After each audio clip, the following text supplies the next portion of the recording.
MDH ಜನ ಮಸಾಲಾ. ಈಗ ಕಡಲೆ ಇರಲಿ, ಹಲಸಂದೆ ಬೀಜ, ಕಪ್ಪು ಕಡಲೆ ಅಥವಾ ಬಿಳಿ ಕಡಲೆ, ಎಲ್ಲವೂ ಸ್ವಾದಿಷ್ಟವಾಗುತ್ತೆ.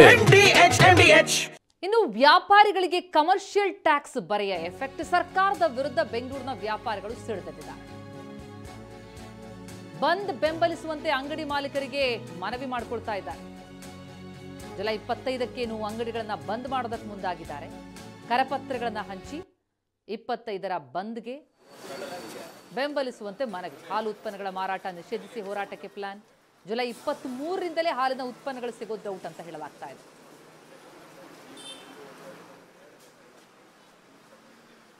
ಎಸ್, ಈ ರೀತಿ ಅಂಗಡಿಗಳಿಗೆ ಮನವಿ ಕೊಡ್ತಾ ಇರೋ ದೃಶ್ಯಗಳನ್ನು ಗಮನಿಸ್ತಾ ಇದ್ದೀವಿ. ಈ ಬಗ್ಗೆ ಇನ್ನಷ್ಟು ಡೀಟೇಲ್ಸ್ ಕೊಡ್ತಾ ಹೋಗ್ತಾರೆ ನಮ್ಮ ಪ್ರತಿನಿಧಿ ಕಿರಣ್. ಈಗ ಸಂಪರ್ಕದಲ್ಲಿದ್ದಾರೆ. ಕಿರಣ್, ಈ ಟ್ಯಾಕ್ಸ್ ವಿಚಾರಕ್ಕೆ ಸಂಬಂಧಪಟ್ಟಂತೆ ಬಹಳಷ್ಟು ಆಕ್ರೋಶ ಕಂಡು ಬರ್ತಾ ಇದೆ. ಈಗ ಯಾವ ರೀತಿಯಲ್ಲಿ ಕಂಡು ಬರ್ತಿದೆ ಅಲ್ಲಿ ಚಿತ್ರಣ? ಯಾವ ರೀತಿ ಮನವಿಗಳನ್ನು ಮಾಡ್ಕೊಳ್ತಾ ಇದ್ದಾರೆ? ಬೆಂಬಲ ಸಿಗ್ತಾ ಇದೆಯಾ ಹೇಗೆ ಅಂತ?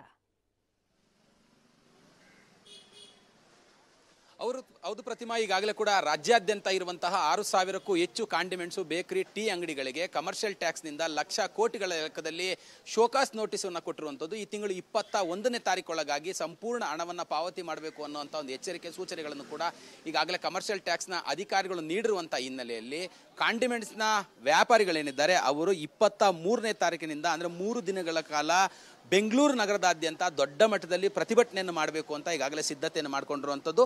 23ನೇ ತಾರೀಕು ರಾಜ್ಯಾದ್ಯಂತ ಇರುವಂತಹ ಎಲ್ಲ ಬೇಕರಿ, ಕಾಂಡಿಮೆಂಟ್ಸು, ಹೋಟೆಲ್ ಈ ಥರದ ಎಲ್ಲದರಲ್ಲೂ ಕೂಡ ಹಾಲಿನ ಉತ್ಪನ್ನಗಳನ್ನು ಬಹಿಷ್ಕರಿಸಿ ವ್ಯಾಪಾರವನ್ನು ನಿಷೇಧಿಸುವಂಥದ್ದು ಒಂದು. ಎರಡನೇದು 24ನೇ ತಾರೀಕು ಟೀ, ಸಿಗರೇಟು, ಗುಟ್ಕಾ ಇದೆಲ್ಲದರ ವ್ಯಾಪಾರವನ್ನು ಕೂಡ ಬಂದ್ ಮಾಡುವಂಥದ್ದು. 25ನೇ ತಾರೀಕು ಸಂಪೂರ್ಣವಾಗಿ ಅಂಗಡಿ ಮುಗ್ಗಟ್ಟುಗಳನ್ನು ಬಂದ್ ಮಾಡಿ ಫ್ರೀಡಂ ಪಾರ್ಕ್ನಲ್ಲಿ ಪ್ರತಿಭಟನೆ ಮಾಡಲಿಕ್ಕೆ ಈಗಾಗಲೇ ಸಿದ್ಧತೆಯನ್ನು ಮಾಡಿಕೊಂಡಿರುವಂಥದ್ದು. ಆ ನಿಟ್ಟಿನಲ್ಲಿ ಬೆಂಗಳೂರಿನಲ್ಲಿರುವಂತಹ ಸಾವಿರಾರು ಅಂಗಡಿ ಮಾಲೀಕರ ಬಳಿ ತೆರಳಿ ಶೋಕಾಸ್ ನೋಟಿಸ್ ಬರ್ತಿರುವಂತಹ ಹಿನ್ನೆಲೆಯಲ್ಲಿ 25ನೇ ತಾರೀಕು ತಾವು ಸಂಪೂರ್ಣವಾಗಿ ನಮ್ಮ ಹೋರಾಟಕ್ಕೆ ಬೆಂಬಲವನ್ನು ಕೊಡಬೇಕು, 25ನೇ ತಾರೀಕು ಅಂಗಡಿ ಮುಗ್ಗಟ್ಟುಗಳನ್ನು ಬಂದ್ ಮಾಡಿ ಬೆಳಗ್ಗಿನಿಂದಲೇ ನಮ್ಮ ಜೊತೆಯಲ್ಲಿ ಫ್ರೀಡಂ ಪಾರ್ಕ್ನಲ್ಲಿ ನಡೆಯುವಂಥ ಪ್ರತಿಭಟನೆಯಲ್ಲಿ ಭಾಗಿಯಾಗಬೇಕು ಅನ್ನೋಂಥ ಒಂದು ಮನವಿ ಮತ್ತು ಕರಪತ್ರಗಳನ್ನು ಕೂಡ ಹಂಚ್ತಾ ಇರುವಂಥದ್ದು.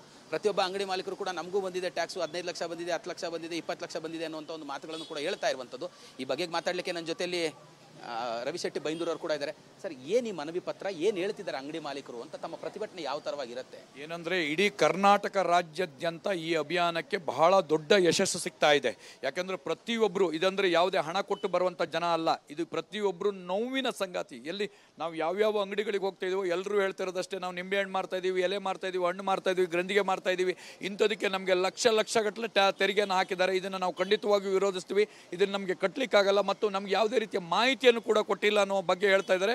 ಮತ್ತು ನಾವು ಅವರಿಗೆ ಮನವಿಯನ್ನು ಕೊಡಬೇಕಂತ ಇದ್ದೀವೋ ಅದಕ್ಕಿಂತ ಮೊದಲು ಅವರೇ ಹೇಳ್ತಾ ಇದ್ದಾರೆ, ಇದು ನಮಗೆ ಗೊತ್ತಿದೆ, ಇದು ನಮ್ಗೆ ಸಂಕಟ ಆಗಿದೆ, ನಮ್ಮ ಪರವಾಗಿ ನೀವು ಧ್ವನಿ ಎತ್ತಿದ್ರೆ ಬಹಳ ಸಂತೋಷ ಆಗ್ತಾಯಿದೆ, ನಾವು 25ನೇ ತಾರೀಕು ಸಂಪೂರ್ಣವಾಗಿ ಬರ್ತಿದ್ದೀವಿ ಅಂತೇಳಿ. ಮತ್ತೆ ಬೇಕರಿ, ಕಾಂಡಿಮೆಂಟ್ಸು, ಹಾಲಿನ ವ್ಯಾಪಾರಿಗಳು ಏನು ಹೇಳ್ತಾ ಇದ್ದಾರೆ ಅಂದರೆ 23ನೇ ತಾರೀಕಿಂದ ಯಾವ ರೀತಿಯಲ್ಲಿರುತ್ತೆ ಪ್ರತಿಭಟನೆ 3 ದಿನಗಳ ಕಾಲ? 23ನೇ ತಾರೀಕಿಂದ ಅದೇ ಬೇಕರಿಯವರು ಸ್ವಯಂ ಇದರಲ್ಲಿ ಹೇಳ್ತಾ ಇದ್ದಾರೆ, 23ನೇ ತಾರೀಕಿನಿಂದನೇ ಹಾಲು ಉತ್ಪನ್ನಗಳನ್ನು, ಯಾಕಂದರೆ ಹಾಲು ಉತ್ಪನ್ನಗಳನ್ನು ಮಾರಿದ್ರಿಂದನೇ ನಮ್ಗೆ ಇಷ್ಟು ದೊಡ್ಡ ಒಂದು ತೆರಿಗೆ ಬಂದಿದೆ. ಅದರಿಂದ ಹಾಲು ಉತ್ಪನ್ನಗಳನ್ನು, ಕಾಫಿ, ಟೀಯನ್ನು ಸಂಪೂರ್ಣವಾಗಿ ಬಂದ್ ಮಾಡಿ, ಸ್ವಯಂ ಪ್ರೇರಿತವಾಗಿ ಸಂಪೂರ್ಣವಾಗಿ ಬಂದ್ ಮಾಡಿ 25ನೇ ತಾರೀಕು ನಡೆಯುವ ಹೋರಾಟದಲ್ಲಿ ನಾವು ಮಾತ್ರ ಅಲ್ಲ, ನಮ್ಮ ಪಕ್ಕದ ಅಂಗಡಿಯವರು ಮಾತ್ರ ಅಲ್ಲ, ಇಡೀ ನಮ್ಮ ಕುಟುಂಬಸ್ಥರೆಲ್ಲ ಬಂದು ಕೂತ್ಕೋತೀವಿ. ಅನಿರ್ದಿಷ್ಟವಾದ ಮುಷ್ಕರ ಆದರೂ ಸರಿ, ನಮಗೆ ಇದು ಕಟ್ಟಲಿಕ್ಕೆ ಆಗೋದೇ ಇಲ್ಲ, ಪ್ರಾಣ ಬೇಕಾದ್ರೂ ಬಿಡ್ತೀವಿ, ಆಗೋದಿಲ್ಲ ಅನ್ನೋ ಒಂದು ಒಮ್ಮತದಿಂದ ಇದು ಮಾಡ್ತಾರೆ. ಅಂಗಡಿಯ ಮಾಲೀಕರು ಕೂಡ ನನ್ನ ಜೊತೆಲಿದ್ದಾರೆ. ಸರ್, ಕಾಂಡಿಮೆಂಟ್ಸ್ ಬೇಕರಿ ಮಾಲೀಕರಿಗೆಲ್ಲರಿಗೂ ಈಗಾಗಲೇ ಶೋಕಾಸ್ ನೋಟಿಸ್ ಬಂದಿರುವಂಥದ್ದು, ತಮಗೂ ಕೂಡ ಕರಪತ್ರವನ್ನು ಕೊಟ್ಟಿದ್ದಾರೆ. ತಮಗೂ ಏನಾದರೂ ಶೋಕಾಸ್ ನೋಟಿಸ್ ಬಂದಿದೆಯಾ? ತಾವು ಈ ಪ್ರತಿಭಟನೆಯಲ್ಲಿ ಯಾವ ರೀತಿ ಭಾಗಿಯಾಗ್ತೀರಾ? ಈ ಬಂದ್ನಲ್ಲಿ ಸಹಕರಿಸ್ತೀರಾ? ಸರ್ ಹೇಳ್ದಂಗೆ 20ನೇ ತಾರೀಕು ನಾವು ಭಾಗಿಯಾಗ್ತೀವಿ. ಫ್ರೀಡಂ ಪಾರ್ಕಲ್ಲಿ ಸಭೆಗೆ ಪ್ರತಿಭಟನೆ ನಾವು ಮುಂದೆ ಬರ್ತೀವಿ. ತಮಗೂ ಏನಾದ್ರು ಶೋಕಾಸ್ ನೋಟಿಸ್ ಬಂದಿದೆ ಸರ್ ಕಮರ್ಷಿಯಲ್ ಟ್ಯಾಕ್ಸ್ನಿಂದ? ನಮ್ಮ ಫಾದರ್ ಅಲ್ಲಿ ಹಾಸ್ಪಿಟಲ್ ಇದ್ದಾರೆ, ಅವ್ರಿಗೆ ಹೋಗಿದೆ ನೋಟಿಸ್. ತಾವು ಎಷ್ಟು ವರ್ಷದಿಂದ ವ್ಯಾಪಾರವನ್ನು ಮಾಡ್ತಿದ್ದೀರಾ, ಮತ್ತೆ ತಾವು ಆನ್ಲೈನ್ ಪೇಮೆಂಟ್ನ ಮೂಲಕವಾಗಿ ವ್ಯಾಪಾರವನ್ನು ಮಾಡ್ತಿದ್ದೀರಾ ಅಂತ? ಮಾಡ್ತಾ ಇದ್ದೀವಿ, 22 ವರ್ಷದಿಂದ ಮಾಡ್ತಾ ಇದ್ದೀವಿ ಆನ್ಲೈನ್ ಪೇಮೆಂಟ್. ಪ್ರತಿಮಾ, ಇವಿಷ್ಟು ಕೂಡ ಇಲ್ಲಿರುವಂಥ ಅಂಗಡಿ ಮಾಲೀಕರು ಹೇಳ್ತಾ ಇರುವಂಥದ್ದು. ನಮಗೂ ಕೂಡ ನೋಟಿಸ್ ಬಂದಿರ್ಬೋದು, ನಮ್ಮ ತಂದೆಯವರು ಈ ಅಂಗಡಿಯಲ್ಲಿ ಇರ್ತಾರೆ, ಅವರ ಆಸ್ಪತ್ರೆಯಲ್ಲಿದ್ದಾರೆ. 25ನೇ ತಾರೀಕು ಸಂಪೂರ್ಣವಾಗಿ ನಾವು ಬೆಂಬಲವನ್ನು ಕೊಡ್ತೀವಿ, ಬಂದ್ನಲ್ಲಿ ಭಾಗಿಯಾಗ್ತೀವಿ ಅನ್ನೋಂಥ ಒಂದು ಮಾತುಗಳನ್ನು ಹೇಳ್ತಾ ಇರುವಂಥದ್ದು. ಥ್ಯಾಂಕ್ ಯು ಕಿರಣ್ ತಮ್ಮ ಮಾಹಿತಿಗೆ. ವಾಹ್, ಯಾಕೆ ಈಗ ಬಂತ ಸ್ವಾದ? ಖಂಡಿತ ಈಗ ಬಂತು ಅಸಲಿ ಸ್ವಾದ. MDH chunky chaat masala life ಅಲ್ಲಿ ಅಸಲಿ ಸ್ವಾದ ತರುತ್ತೆ. ಅಸಲಿ ಮಸಾಲ, ಎಸ್ ಎಸ್ MDH.